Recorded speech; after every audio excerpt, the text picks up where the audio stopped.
kali ini. Siapakah yang bisa mengamankan posisinya? Oke, Profesor KB, kita langsung saja masuk ke match yang ketiga. Info World Championship kali ini. Balik studio minta tepuk tangannya dong. Woo!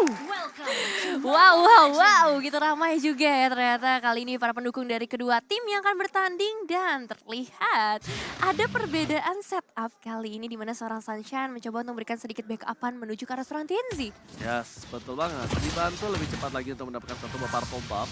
Jadi akan menuju ke arah satu buah orange buff dan Little Wonder akan coba diperebutkan di sana. Cuma balik lagi di sini Nevin. Permainan dari arah bottom lane yang tadi digunakan oleh seorang Khalid ini sangatlah efektif. Ketimbang kita melihat Joy juga tidak memiliki power di early-nya Profesor KB. Iya, apalagi kita tahu bahwa untuk sekarang cooldown dari dash-nya Joy udah dikurangin banget.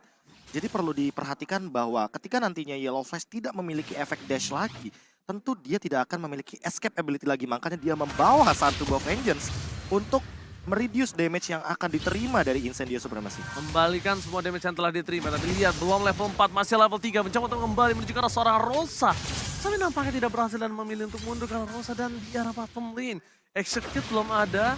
Dan bahkan belum digunakan. Udah membuat Joy pulang kembali ke arah base-nya. Tapi Rosa still survive. Tidak mau terlalu terburu-buru. Rosa. Ya, dan terlihat emangnya dominasi di bagian bottom lane ngebuat Joy-nya harus kembali ke arah base terlebih dahulu untuk melakukan recharge. Rosa juga bisa dibilang cukup sustain di area mid lane meskipun tadi sempat terpressure. Tapi dengan ngebawa SS dari Apex 47 ini menjadi salah satu jawabannya juga sustainable dari teman-teman Incendio Supremacy. Ditambah dengan kita tahu sendiri Apex 47 hanya membutuhkan level yang keempat untuk melakukan teamfight nantinya di area turtle. Dan bahkan buat sekarang ada turtle effect di area bottom lane. Sendirian Yellow Flash masih mampu untuk escape dengan dash yang ia miliki. Masih selama sejauh ini tapi tidak di area atas. Sunshine hampir menjadi korban berikutnya dan benar saja Ken mendapatkan first blood di game kali ini. Dan di sisi lain juga Rosa berhasil mendapatkan eliminasi yang sama. So pembalasan berhasil dilakukan. First blood by Phoenix berhasil didapatkan. Tapi tim Falcon mereka kehilangan satu buah turtle-nya by UBS Gold. TNC membuat satu buah one-one ini tidak tumbang dengan kerugiannya maksimal. Setidaknya ada buah tangan lah untuk seorang one-one di arah top lane sana, Nevin. Ya, setidaknya ada sedikit bekal pastinya untuk menghadapi seorang Zipix ya. Karena ini bakal menjadi hal yang cukup sulit. Terlihat juga dari segi levelingnya Zipix bakal lebih unggul sejauh ini. Apex akan memberikan sedikit backupan terlebih dahulu. Dan Petres yang kembali lagi terbuka mencoba untuk connect karena seorang Justin dan berhasil diamankan juga oleh TNC. Burst damage yang diberikan oleh para pemain dari tim Incendio kali ini bisa membuat 2 poin kill dari tim Falcon. Dan benar sekali ini efek turtle buff yang sangat mahal Profesor KB. Ya, bisa melakukan teamfight secara paksa dan ditambah dengan level yang sebenarnya tidak begitu jauh. Tapi gold sharing ini kan lumayan punya efek lah. Dan Zipix sepertinya cukup terancam di area top lane karena ada sedikit pergerakan dari TNC yang bahkan sudah ada di area bush-nya. Gold sharing, absorb damage dan bakal dipasang di arah top lane. Naomi mencoba untuk mempertahankan tim fight masuk ke arah belakang. Tapi lihat belum ada yang terpecah sama sekali kali ini. Formasi yang dilakukan dengan ada sebuah Faramis. Tapi cross molting karena seorang Naomi tidak terlalu memberikan impact. Dan bahkan di sisi sebaliknya, ini tim fight yang bagus banget dari Falcon. Dia bisa memancing banyak soft skill yang kuat tapi tidak ada tumbang sama sekali. Serangan itu Ken, tiba-tiba datang ke arah belakang dan blast cancellation yang sangat bagus dari TNC. Membuat Falcon tidak bisa memfollow up kembali tim fight yang diberlakukan di arah top lane. Iya, sayang sekali segala usaha yang diberikan oleh teman-teman dari Falcon kali ini belum berimpact maksimal dan harus kehilangan platingan secara full di area top lane-nya. Bahkan mereka juga harus kehilangan outer turret. Menjadi keuntungan besar buat Incendio dengan strategi 4-1 yang mereka bawa kali ini. Ya, tempo 4-1 dan Power of Estes yang sangat dimaksimalkan sekali. One-one-nya juga benar-benar bisa memfollow up apa yang sebenarnya dipikirkan dan dipertimbangkan dari awal. 1.300 gold bahkan 1.500 gold pun menjadi sebuah bonus dari Incendio Supremacy. Dan mereka bisa saja memaksa untuk Turtle setup teamfight lagi karena mereka sedang leading untuk di 4 menit awal kita. Incendio yang memancing keributan di arah Turtle. PNZ di sana Rosa langsung menggunakan sebuah One Spring Spy Waves-nya. Ini agak cukup berbahaya menurutku pribadi karena bisa dikejar oleh seorang Ken. Tapi ingat Ken tidak memiliki purple buff dan menembus dibuka di top up. Tapi kereset dan tidak ada soft skill yang telah diberitahukan kepada para pemain dari tim Incendio. Ini akan menjadi team fight. Yellow Flash bernyanyi saja. Tidak memiliki impact yang cukup banyak dan bahkan balik lagi. Quick Stun Guard yang akan menjadi satu poin bagi Retribution di short point. Mundur ke arah belakang. Kane, Tempest Blade-nya berhasil menghindari Raging Sandstorm yang hampir saja ditacap oleh golok dari seorang Khalid. Iya, bener-bener nggak bisa ditembus sejauh ini. Para pemain dari Incendio bisa ngedapatin turtle-nya dengan cukup safe. Satu Feather Asset langsung mengusir 5 pemain juga dari teman-teman Falcon. Dan mungkin dari Falcon butuh waktu yang lebih lama lagi sih untuk mengubah keadaannya. Karena so far mereka udah kehilangan outer turret, mereka udah kehilangan dari segi ekonomi juga cukup jauh. Ya, skema permainan 4-1 masih ingin diperlihatkan oleh teman-teman dari Incendio Supremacy karena mereka menangin bagaimana cara setup mereka di area turtle dan juga ditambah dengan power plating di area gold lane tadi. Ini membuat Sunshine memiliki item yang tentunya jauh lebih mengungguli ketimbang Zipix yang berada di area bottom lane. Walaupun ini udah mulai ada sedikit rotasi karena udah di atas menit yang kelima, jadi Zipix lebih memilih untuk bermain aman dan menghindari apa yang ingin dilakukan oleh Sunshine nantinya di skema mid game. Oke, Sunshine nggak boleh terlalu bersinar. Karena dia butuh waktu untuk waktunya bersinar. Kayak matahari. Waktu yang tepat ketika lewat senja. Itu malah redup ya. Sorry, salah. Kan namanya juga Sunshine ya. Iya. Oke, kalau gitu. Kita lihat di arah top lane sana akan coba ada perebutan ke arah satu orange buff yang nampaknya membuat seorang Ken. Oke, dibandingkan gue harus kehilangan poin kembali dan akan coba mundur. Pedestrian di follow up dengan sangat baik bersama dengan Sunshine Cross Mountain terbang. Melambung jauh terbang tinggi tapi masih ada satu Guardian ke Bulwark yang berhasil membuat seorang Sunshine tidak berlaku cukup maksimal. Dibalaskan kembali keadaannya.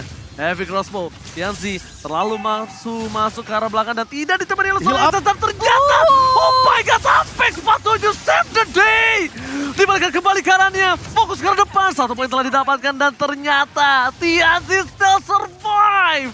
Wow. Dan itu yang sempat kita bahas dari awal game karena ini akan menjadi sebuah barikade yang luar biasa dari Incendio Supremacy. Mereka memiliki line up depan yang sangat kuat dan line up belakang yang punya heal up sangat instan seperti Estes. Karena membawa Estes ini sama dengan harus membawa Dominance Ice atau efek Life Drain dalam sebuah item dan itu sangat mahal, bukan item yang murah tentunya. Ini komposisi yang pas banget ya, meskipun di sisi Falcon emang mereka ngebawa Faramis juga, tapi bisa dibilang ini belum cukup menjawab ketika adanya team fight yang terpaksa dibuka oleh Incendio, terutama yang dari tadi emang memancing adanya pertempuran entah itu di area mid lane yang kalian juga bahkan udah mulai terlihat, dan khususnya di area top lane-nya. Itu jujur walaupun Tianzi harus ditumbangkan tapi nggak berhasil ya, itu kesalahan Tianzi loh, dia masuk terlalu dalam ketika dia tahu dia nggak punya cover sama sekali. Iya. Dan itu kalau dia diambil, itu kerugian yang dibuat oleh Incendio pribadi.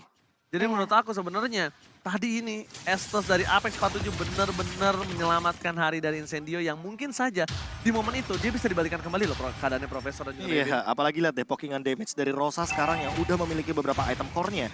Ini akan menjadi sebuah malapetaka sendiri. Lihat Zip, dia nggak bisa maju untuk farming, dia nggak bisa muncul di dalam sebuah laning phase hanya untuk membersihkan wave minion karena terancam dengan Feather Airstrike yang begitu jauh dari Rosa. Dan jangan lupakan di sini Ken mencoba untuk mengadu ke arah seorang Khalid pun itu kayaknya bukan hal keputusan yang baik, namun Bas akan coba di pop up. Tercancel begitu saja, lihat cancellation yang sangat bagus membuat tim dari Incendio unggul 5.000 gold. Wow. Lebih unggul lagi, lebih banyak lagi gold yang dimiliki. Dan bahkan satu bubble kill. Ialah Flasher silang begitu saja. Tidak bisa membendung damage yang diberikan dari seorang Rosa.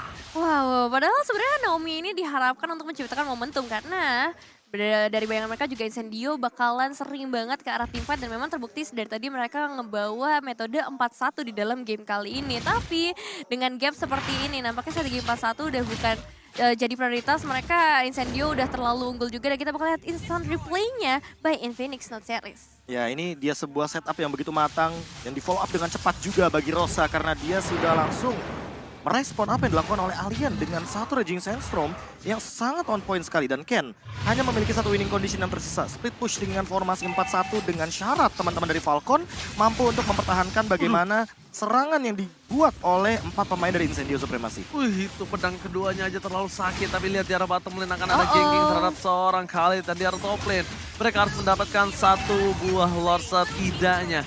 Ini yang bisa dilakukan oleh para pemain dari tim Falcon dengan under kondisi hingga 5.700 Nevin. Gak ada lagi yang bisa mereka lakukan selain memaksa tim fight ke arah seorang DJ Khalid on the floor. Iya, mau nggak mau. Soalnya kalau mereka kontes ke arah Lordnya, menurut aku dari segi team fight, Falcon bakal tetap tidak diunggulkan dalam situasi-situasi tersebut. Dan ditambah dengan Holy Crystal yang sudah ada di tangan dari Rosa.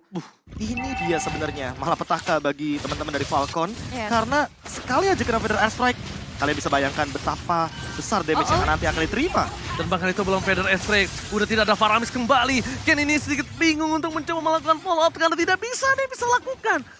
Dia bisa melakukan masuk, Tempest Oblate, tapi itu hanya mengeluarkan source skill yang harusnya dia lakukan ketika defensif di arah top lane.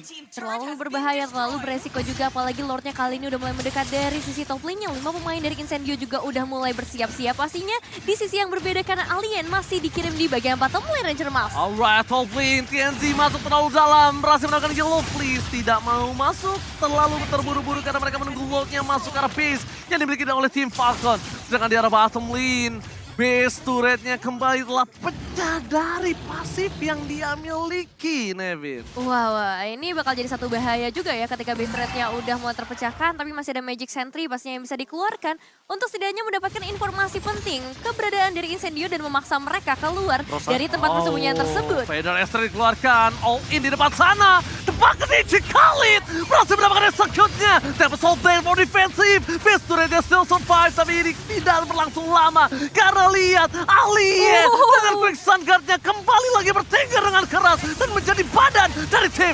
Incendio. Kali ini tidak ada source skill yang bisa mereka lakukan. Minion akan di-clear dengan cukup cepat dan ini akan memaksakan mereka mendapatkan 1 poin kill lagi dan bahkan menurut gua mereka harus mundur. Kalau mereka memaksa masuk, mereka bisa dibalikan keadaan karena tim Falcon sudah kembali hadir dengan 5 personil yang benar-benar siap membalikan keadaan. Wah, momen yang benar-benar menegangkan karena kali ini ternyata Falcon masih bisa nge-clear semua minion wave-nya dengan cukup baik dan membuat dari Incendio juga cukup kelimpungan untuk bisa melakukan commit push, membuat mereka juga harus lebih disiplin lagi, lebih sabar lagi sejauh ini. Dan buat kalian juga yang lagi nonton nih bisa banget dapetin diskon sampai dengan 90% dari Grab dengan scan kode di bawah ini atau pakai promo grb.to/m4. Yes, dan kalau kita melihat bagaimana skema permainan dari Incendio Supremacy, mereka sadar betul bahwa hal yang tersisa dan bisa dilakukan oleh mereka adalah menunggu bagaimana Lord ini muncul. Karena memaksakan team fight menurutku tidak akan menjadi sebuah jawaban bagi Incendio Supremacy, apalagi ketika berada di dalam keadaan yang ternyata pick off-nya bisa dilakukan ke arah Rosa karena dia membawa Purify, bukan membawa Flicker.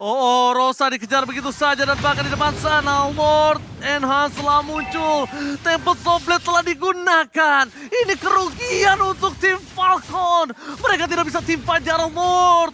Mereka harus mundur. Dan mereka harus merelakan Lord ini untuk tim Incendio. Membalikkan kembali keadaan yang harusnya mereka lepaskan begitu saja. Fokus terhadap Lordnya, ini winning condition yang mereka miliki. Tapi balik lagi, Falcon tidak kenal kesal. Dia lepas ke arah belakang, mencoba untuk memporak-porandakan. Dia bisa diberikan terhadap seorang 1-1. Belum ada crossbow yang terbuka dan bahkan Nomen Blaze hanya mendapatkan 1.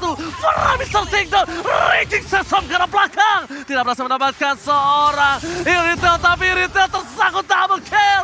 Looking for triple kill. Ini bencana untuk tim Falcon. Kayak terpaksa harus pulang nampaknya sebentar lagi karena hanya 3 pemain dari Falcon yang tersisa. Vader Esther kembali lagi dibuka. Justin menjadi target utama juga di area top lane-nya. Dikejar oleh 4 pemain menjadi satu hal yang gak bisa dilawan lagi, membuat Falcon benar-benar dalam ancaman yang besar. Tapi masih ada minion wave yang ngebawa para pemain Incendio akan terfokus ke arah Lord-nya terlebih dahulu dan menuju ke arah Ken nampaknya dari seorang Alien. Harapan terakhir ada Ken, di mana caranya dia bisa mendapatkan 1 buah steal Lord, tapi mungkin dikubur lebih dalam lagi.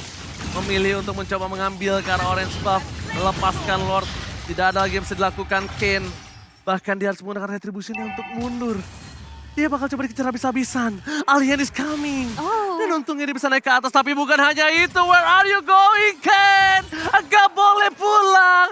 Maunya digoyang. Tapi kali ini Ken berhasil kabur. Dan memilih untuk mundur dari tim Incendio. Karena mereka memiliki Lord yang bebas di arah tengah Nevin. Iya, setidaknya masih berhasil pulang. Tapi entah kali ini berhasil mengamankan posisi mereka atau tidak. Karena Lordnya sudah sangat amat dekat menuju ke area base. Clearing wave masih menjadi target utama dari seorang Link-nya. Dan Vader Esther sudah terbuka di sana, Ranger Mas. Dan bahkan bukan hanya itu aja, Vader Esther untuk membuat Lordnya bebas masuk ke arah base. Lordnya kali ini buka dan Falcon harus tumbang. This is it, Incendio berhasil mengamankan 1 poin.